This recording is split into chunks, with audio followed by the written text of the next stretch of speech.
Yo, what's up guys? JP Garcia here. Welcome back to my channel. So Saturday ngayon at wala naman ako masyadong ibang gagawin. Kaya naisipan ko na i-share sa inyo yung experience ko after magpo-bolt on nung NMAX V3. Sasabihin ko sa inyo kung worth it ba at saka kung ano yung naging pagbabago sa performance after ko magpo-bolt on.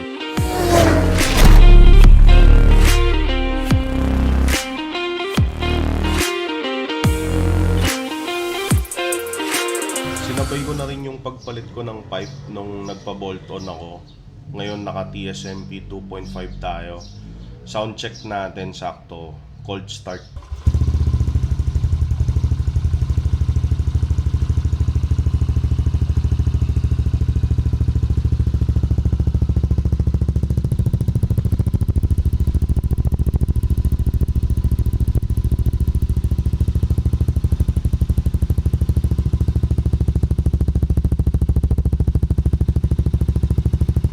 Yan, ganyan lang yung tunog niya.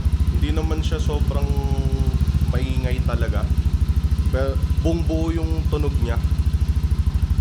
Compared dun sa Pomex natin, medyo malutong yung tunog nun eh. Ito, basi talaga yung tunog niya. Tapos buong buo after nung bolt on.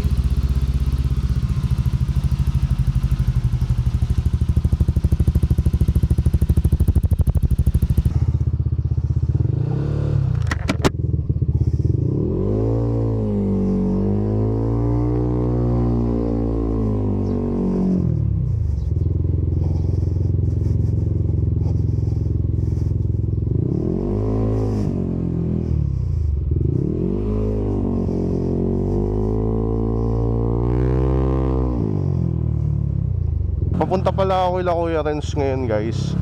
Kasi hihiram tayo ng impact wrench.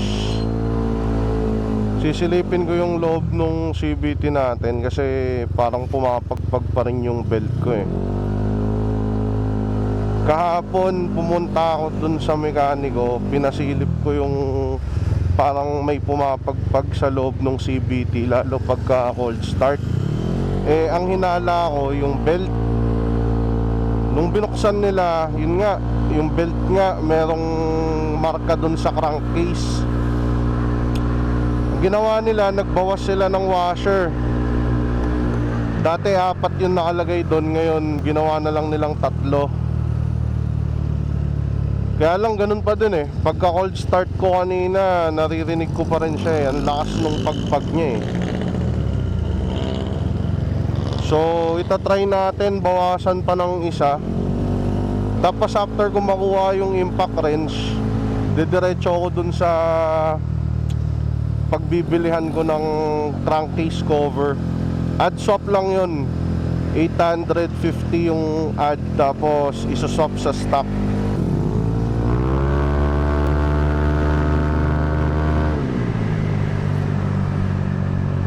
So kung nag-iisip rin kayo na magpa-bolt on, ano nga ba yung mga bagay na dapat nyong asahan after nyo magpa-bolt on?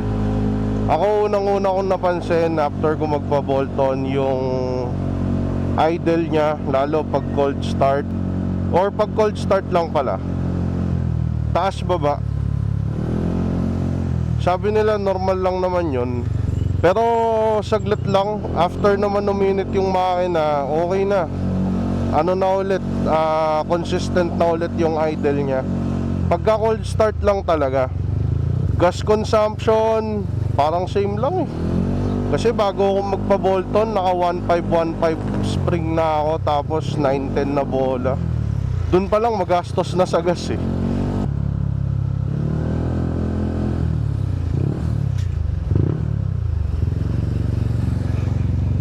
Ayan, dito na tayo kay Kuya Renz.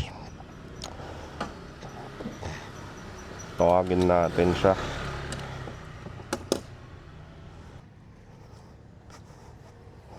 Nakakatakot talagang side stand tong NMAX eh. Baka biglang tumumba na naman.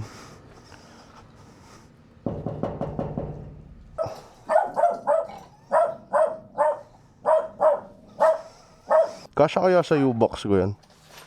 Kasya kaya? Palitan ko rin ng spring yung pasyo. Oo. Punta ako ng meet up. Meet up? Oo. Huwag mong hawakan dito. Ay, oh, bumubukas, no? Eh, kuya, thank you. Okay, ingat. Ingat kayo mamaya.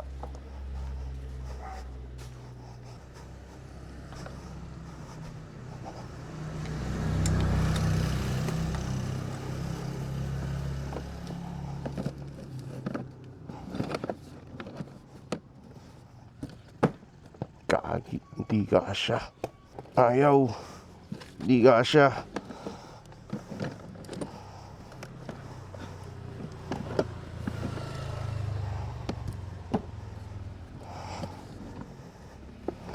Kuya, hindi kasya. Hindi kasya. Hindi kasya sa U-Box. Ayaw nga pala, wala kang box. Oo. Ano gagawin mo niyan? Yung ano na lang kaya, baril. Tsaka yung pang CBT. Sige, yun na lang. Di siya kasya eh. Laki kasi nung ano, top box. Meron ka ng tea. Meron na ako niyan, T-Range. Meron kang pati yung charger. Mm. Tapos yung mga pa-TV dito. Ah. Ito yung sa ano na, lagay mo to no? Ah. Ito yata yung laging nagagamit. Mm. Kasi yung dito maluwang eh. Check mo na lang, ganyanin mo no? Sige. Yun lang yata yung inaan. Ay, oo, yung nut. Oo, yung mga nut. Oo nga. Sa akin, 22, ano. Hindi, dalhin mo na lang yung mga doon. Sige. Sige, kunin mo yung... Tapos ito yung tinagkasya, no? Yan na lang yung pupunta ko. Alin? Ah, yung ano na lang. Ah, sige. Yan, ito. Ito, hindi. Ito. Eight yun eh. Ah, sige. Kaya, ito ang dali nyo. Okay lang yan. Saan ka? Basahan. Oo. Wala. Papel, meron naman dun. Ayun, yun lang. Kala ka pakalis ka na.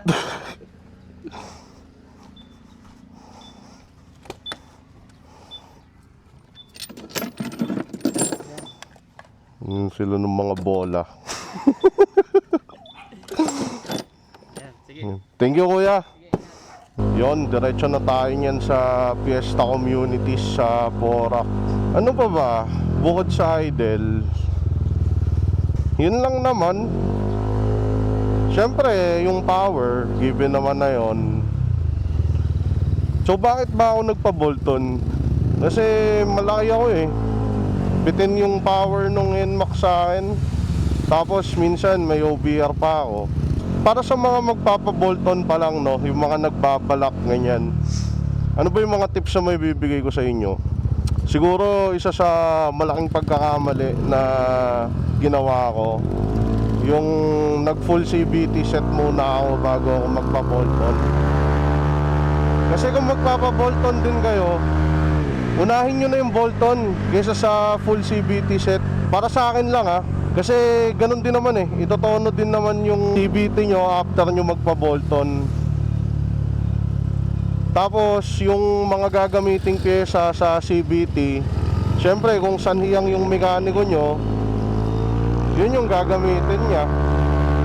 Katulad ko, bumili ako ng RS8 na pulley. Tapos kinabukasan, nagpa-Bolton ako. Eh wala eh, ang hirap itono nung RS8 na pulley eh. Kaya pinalitan ng HRIC.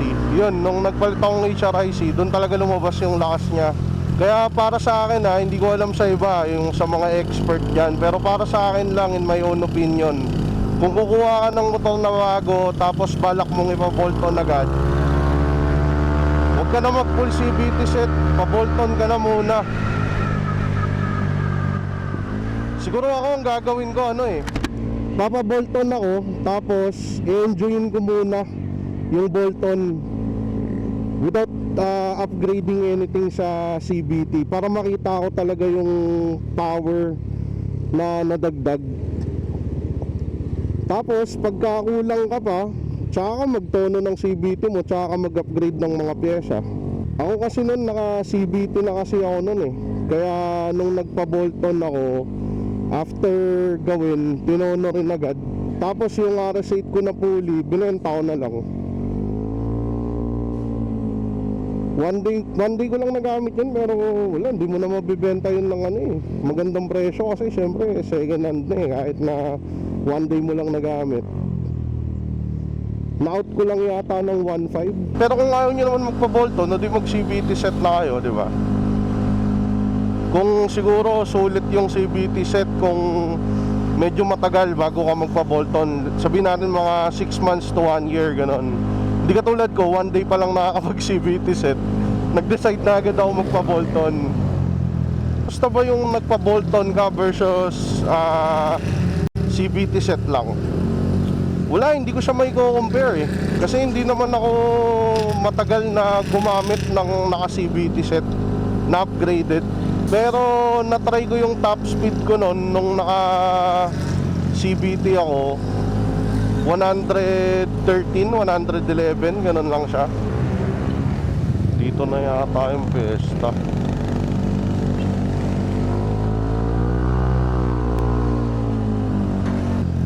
Dalawa daw yung piyesta dito eh. Hindi ko alam kung saan siya. Chat na lang natin siya. Ito na yung unang piyesta. Tapos saan yung isa?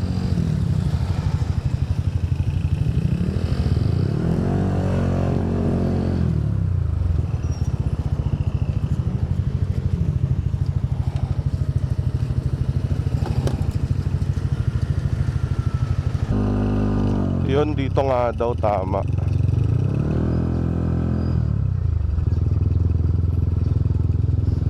Hanapin na lang natin yung bahay ni Bossing para makapag-add swap na tayo ng crankcase. Block 10, Block 11,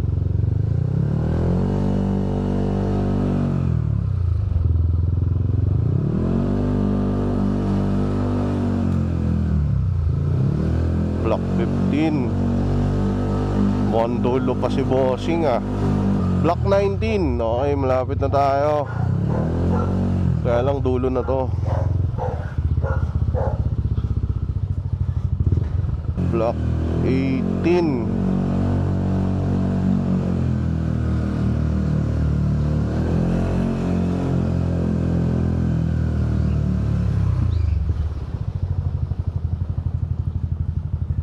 Block 18 pa rin to.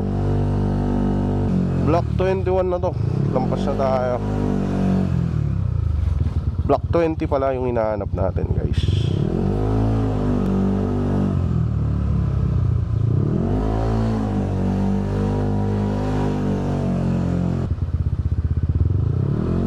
Uy, ito si Bossing. Morning, boss. Ayun yung mga CVT cover ni boss. Crankcase cover. Dito lang pala si Bossing. Ayun lang yung pinasukan natin. Ipapasok po dyan, boss. Libre kabit na din, guys, kay Bossing pag sa kanya kayo bumili.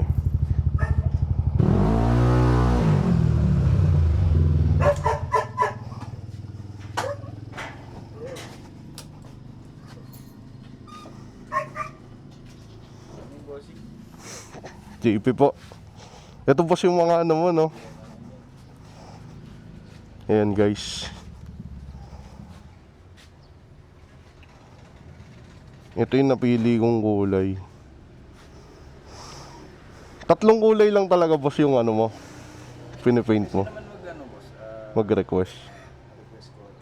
Oo. Boss, may boss? May page ka? Wala akong page. Mike Molina sa Facebook. Ayun, guys, Mike Molina. Lagay ko na lang dito yung FB ni Bossing. Nakita ko lang din siya na nag-post, tapos sakto naghahanap ako, kaya chat ako kay Bossing. Ito na siya, guys, nakakabit na.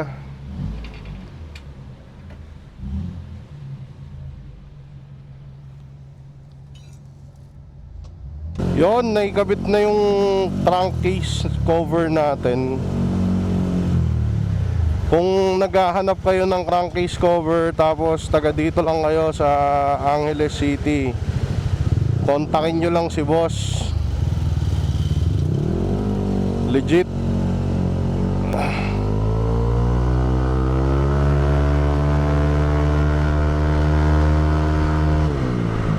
Balik tayo sa usapang Bolton. Siguro may magtatanong, bolt-on or CVT, ganyan. Bolt-on tsaka CVT. Kasi parang napansin ko yung bolt-on, hindi naman ganun kalaking power talaga yung may dadagdag niya. Hahabulin mo pa rin talaga sa tono ng CVT mo. May mga nakikita ako CVT only nagwa 130, ganyan. Possible na yung CVT only mas mabilis pa kesa sa bolt-on, depende sa pagkakatono. Kumbaga bolt-on ka na hindi maayos yung tono ng CVT mo versus dun sa naka CVT lang pero talagang maganda yung tono. Mas okay ba yun?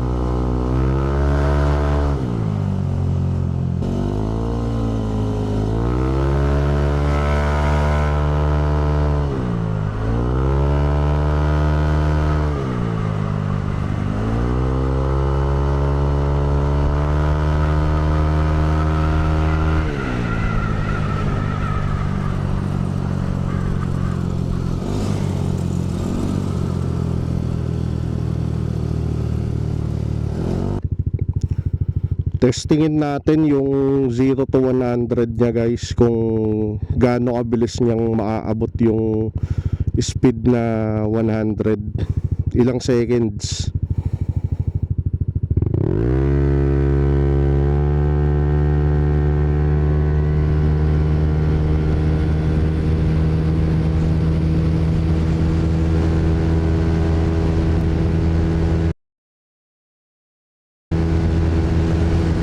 Nakauwi na ako lahat-lahat. Tayo na. Di ko napansin. After natin mag top speed dun sa may Porac, di ko pala na napindot yung play. So ngayon, ilalabas ko lang to si Navi. Tapos magka-car wash muna ako nung mga motor. Every week ko na yan na gagawin. Na ako na lang yung magka-car wash nung mga motor. Kasi sakit ng gastos eh. Wala na tayo pang car wash. Wala na akong pang car wash. Puro napunta na lang sa pyesa. Masaya rin naman na mag car wash. May mga parts ng motor na hindi ko alam, tapos may ganun pala. Aray ko. At least 'di ba? Mas nakakabisado mo yung motor mo. Mas nakikita mo yung bawat parte ng motor mo. Kasi ako dati wala man akong alam sa motor. Puro gamit lang.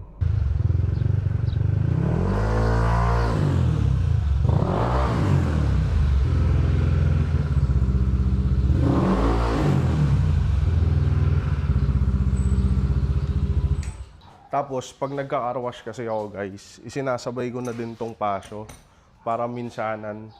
Hindi pa naman siya ganun kadumi. Pero kasi once a week lang ako nagka-car wash. So pag hindi ko na isabay ito ngayon, next Sabado na ulit siya mga-car wash, di ba? Ginagawa ko, pinagtatabi ko sila. Yan, para sabay na sila. Siyempre, first step pagka nagka-car wash, kailangan tanggalin yung mga gamit sa loob.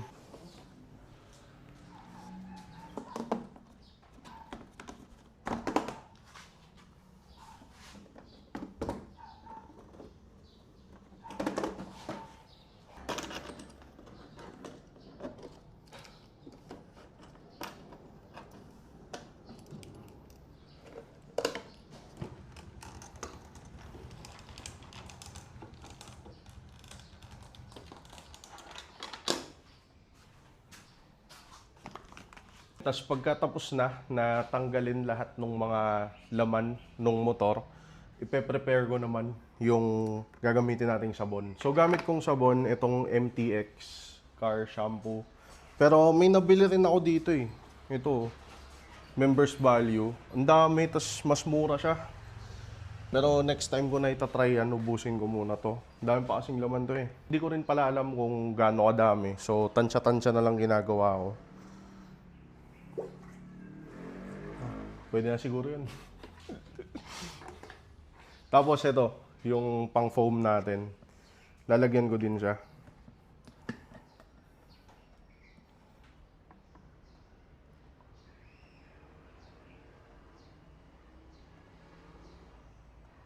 Yan. Okay na siguro yun. Tapos ngayon, lalagyan ko siya ng halong tubig. Kasi nung last week, nagkarwash ako, walang halong tubig. Ang bilis maubos. Tatry ko siya ngayon lagyan ng tubig. Tapos lagyan natin ng tubig. Ayan. May tubig na halo yung sabon. Hindi ko alam kung tama. Pero try natin ngayon. Try natin alugin. Mamaya to, pagka magpo-foam na tayo. Tapos yung pinanghalo ko ng sabon, ito na din. Ganyan lang.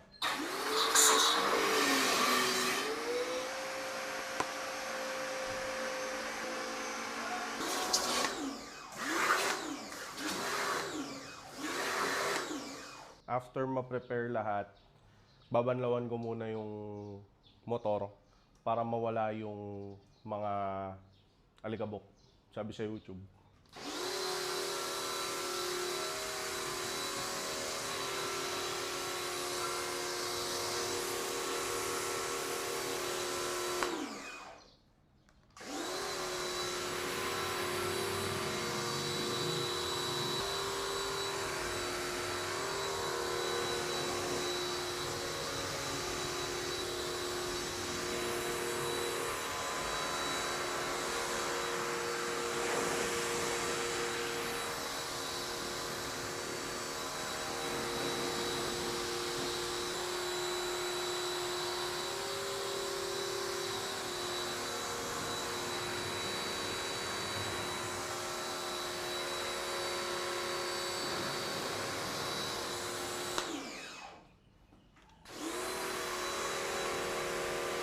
So, balik tayo sa usapang bolt-on, guys. Isa rin sa reason bakit ako nagpa-bolt-on kasi nga, di ba, dati, naka-touring setup talaga to, yung NMAX. Tapos, ang bigat ng mga dala-dala natin. Naka-top box yan, tapos may crash guard, tapos may MDL, tapos ang bigat ng ano niya, face enhancer. Nasa 8 kilo yata yun. Tapos, ang bigat ko pa, di ba? Kaya kailangan talaga natin na magdagdag ng power. After natin magbanlaw ng tubig, magbabanlaw naman tayo ng sabon. And so gagamitin natin to.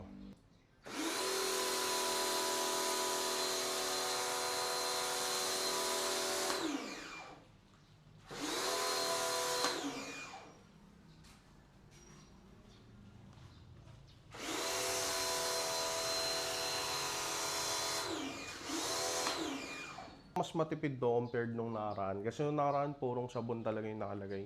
Ngayon, ninaluan ko siya ng tubig. Parang mas tipid siya.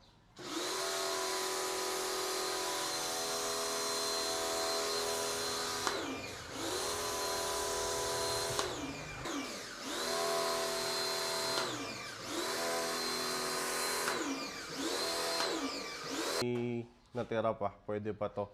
Kasi sabi dun sa napanood ko, after nung sabon, hayaan mo daw munang bumagsak yung sabon para mabawasan yung mga alikabok tsaka mga pwedeng maagasgas ng paint bago tayo mag-contact wash. Balik tayo sa usapang bolt-on. Yung tono nung CVT ko ngayon, naka 2K clutch, 1.5 center, 57 grams na bola, tapos HRIC lahat. Yung pulley, yung torque drive, yung bell, yung clutch. Yung mga spring lang, naka-CRP ako na spring. Tapos yung mga bola naman, hindi ko alam eh. Halo-halo yun eh. Yung tuner na, yung naglagay ng bola. Sikreto niya siguro yan. Tapos hindi rin ako nagpalit ng valve spring. Ang pinalitan ko lang cams tsaka cam gear. Nakita nyo naman yung top speed kanina. Para sa akin, okay na yun eh. Sa ngayon.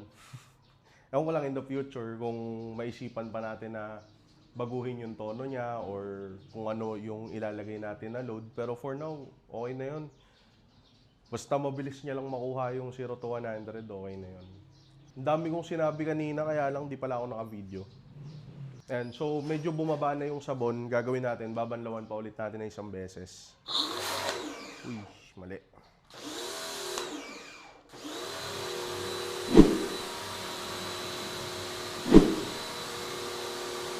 After natin mabanlawan, sasabunan ulit. Tapos, wash. Gagamitan natin nung wash mittens. So hanggang dito na lang muna siguro guys. Itutuloy ko muna yung pag-car wash. At kung nag-enjoy ka sa video na to, don't forget to hit the subscribe button and the notification bell icon.